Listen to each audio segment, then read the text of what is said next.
Hello, I'm Chantel Richardson, the Head of Communications here at London City Mission, and I'm joined today by three fantastic women who are missionaries here at London City Mission. And we're just going to have a chat, hear more about what the Lord is doing in their ministry, and hear how they're coming alongside London's marginalised community and people who are homeless. So let's just take a few minutes to introduce yourselves. My name is Amanda Lee. I've been at the mission for 6 years, and I've previously been based at Weber Street, which is our homeless day centre, and now I'm based in Camden, King's Cross, with the homeless and marginalised team, and we work in partnerships with churches. My name is Jale. I work in North Kensington, and my specialism is diaspora, reaching out to diaspora people, and I'm coming from Muslim background. My name is Sally, and I am a project worker at Weber Street, where Amanda was previously. And it's a homeless day centre that's open 6 days a week, and we have a few churches that work in partnership with us to help run the centre. So today I really wanted to celebrate not just the work that you are doing in the mission field in London, but the women that you minister to. And so it would be really lovely, I guess, to start with you, Sally, and just to hear more about Weber Street and the ministry there. And what are some of the ways in which some of these women have found themselves in the situation of homelessness? And does that impact the way that you come alongside the women and their kind of specific needs that they have? Yeah, normally it's a combination of issues, I feel, and not just one specific issue. So often family breakdown or relationship breakdown, abuse is so common in domestic violence, but also mental health, drug addiction. And often we don't know on first visit or second visit or third visit even what those issues are. So we just need to be aware that that's a common problem and treat those situations really sensitively. There are lots of things that I love about working at Weber Street. I would say that the main one is just the guests, the people that come in. It's actually a really easy place to share the gospel. Yeah, almost every day we're able to have conversations about Jesus with people, and it's just an amazing opportunity to have that as part of your work. And I would just say that there's also so many answers to little prayers that we see, because we're praying for guests so often in their circumstances, and we're praying for sometimes tiny, really specific things, and seeing how God answers prayers for these people every week is just so encouraging to me, because God cares for those little issues. And yeah. And Amanda, I know you worked with Weber Street Day Centre. How was your experience of that and some of the women that you came alongside, and what are some of those encounters like? Yeah, I would definitely agree with Sally that, women, their homelessness, well, what contributes to their homelessness is predominantly domestic violence. And so it is a very difficult situation. Women really don't want to come into a mixed gender environment. It's an environment that they can't control. And unfortunately, because of that, they're not accessing the help and support that's available to them. So my experience from working with homeless and marginalised women has helped me to identify that their needs and experiences are very different from men. And whilst there are a lot of services in London for men and women to go to, they tend not to go to those. And even though there are some specific women's services in London, there aren't really enough. There is a need for more to be developed. Jale, I'd love to just hear about your experience, particularly with marginalised women. We know at the moment kind of lots of refugees and asylum seekers coming into the country, families and women are part of that. Can you perhaps just share a little bit about the circumstances of the hotels that they find themselves in and how you're able to minister to them? Actually, when we're talking about the women coming from different countries and then coming to UK, and they see themselves in absolutely new environment, new system, new culture. Most of them, they don't know language properly, and they struggle a lot. And then how we can reach out to them, and even visit them in the hotels, or maybe go out with them, build up the relationship, make a big differences for them. Because I remember we went to one of the hotels, and with two Iranians lady. We know they are getting just a little money from the Home Office. But when we went to the hotel and they provide lots of the, how can I say, fruits, biscuits, and we didn't expect that. They say, no, you are coming here, we want to welcome you. So they're still being hospitable, Exactly. even when they're they have a yeah. lot of the challenges. And for us, it's like a, for us is like a take my breath away, how much they are really, they love to see people, even to visit them in the hotel, maybe 1 hour to talk to them, to build up relationship with them. You can see marginalized women like a single woman, single mother, or woman in the family. They came to this country and with lots of needs, challenges. They can, since they moved, they are dealing everyday life. And then how much they had also lots of the trauma from the past they've been through. And they need lots of help, and also they need lots of love as well. That only comes from Jesus Christ. And then how much we can give this love and share this love with them and build up the relationship with them. In your experience, what's it been like when you actually go to visit? How have you found that the gospel has been able to speak into those situations as you're befriending these women and their families? Yeah, because most of them, they left the families, they left the friends, they came to UK.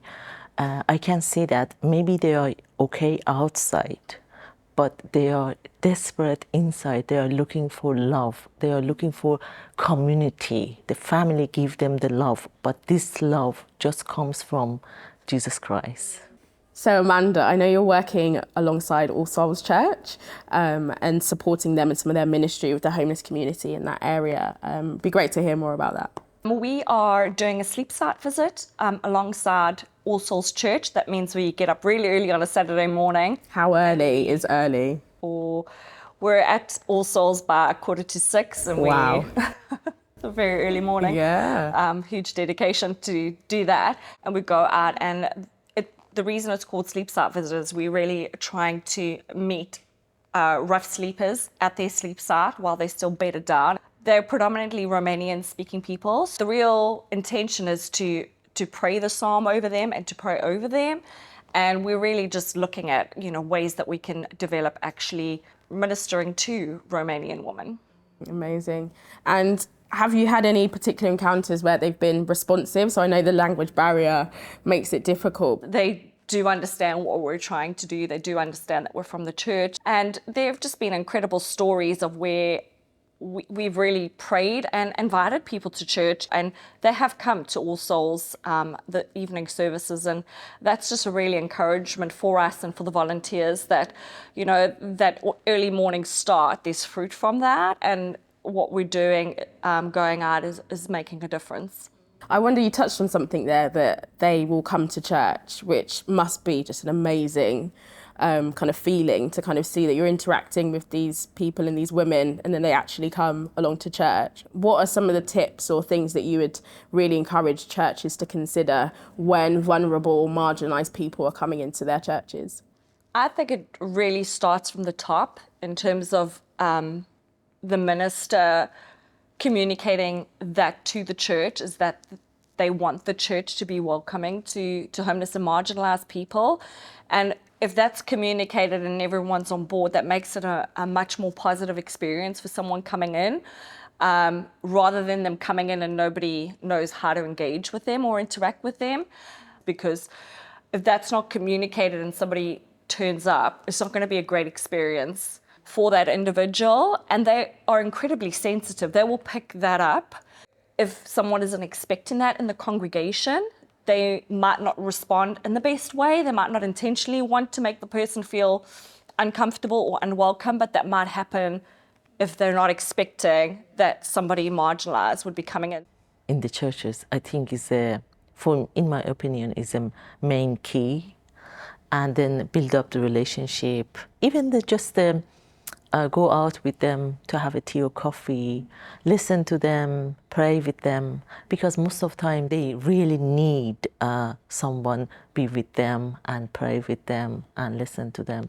I think is important to show the sympathy and empathy, and then to what they've been through in their life.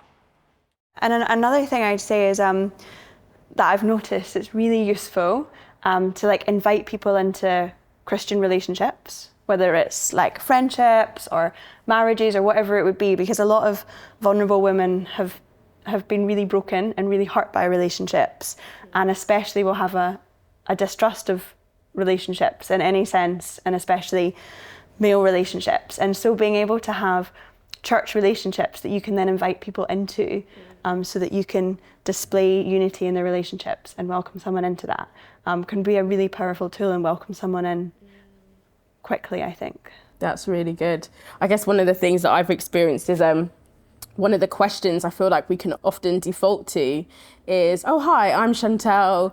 I'm a communications manager. What do you do? Or where do you live? And I can imagine that will just kind of set people off guard, kind of thinking, well, I may not even want to go into my circumstance or my situation and talk about something on the first time I'm meeting someone. So being prepared feels like something that's really important, not just from the kind of eager few, but for everyone in the church to kind of understand what are some of the ways that you can be welcoming and not make people feel uncomfortable.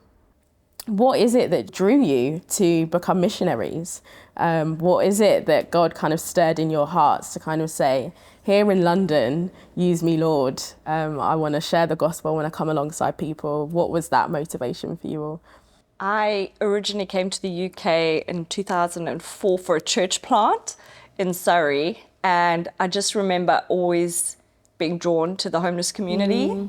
How about you, Sally? Yeah, so I think, even since I became a Christian, I was so excited about missions and so excited about sharing the gospel with people that didn't know it.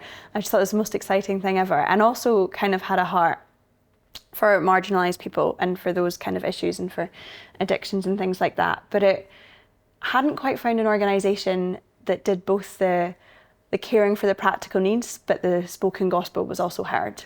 And then I started volunteering at Weber Street while I was a student, and just thought it was beautiful that London City Mission cares so much for someone that needs a shower and they want to give them the shower, but they also every day are faithfully committed to making sure that they know honestly that we believe that there's a hope for them and that we should tell them about it. And that's what we do. We do both hand in hand. So that really excited me, and still does. Amazing. How about you, Jale? Actually, since I become a Christian and coming from Muslim background, always I was praying how God can use me to reach out to women, and how much Christianity has a big impact in my life and changed my identity and changed everything, the way I live, the way I behave, the way I decide things in my life. And then why not to share my belief with people, and God gonna touch their heart.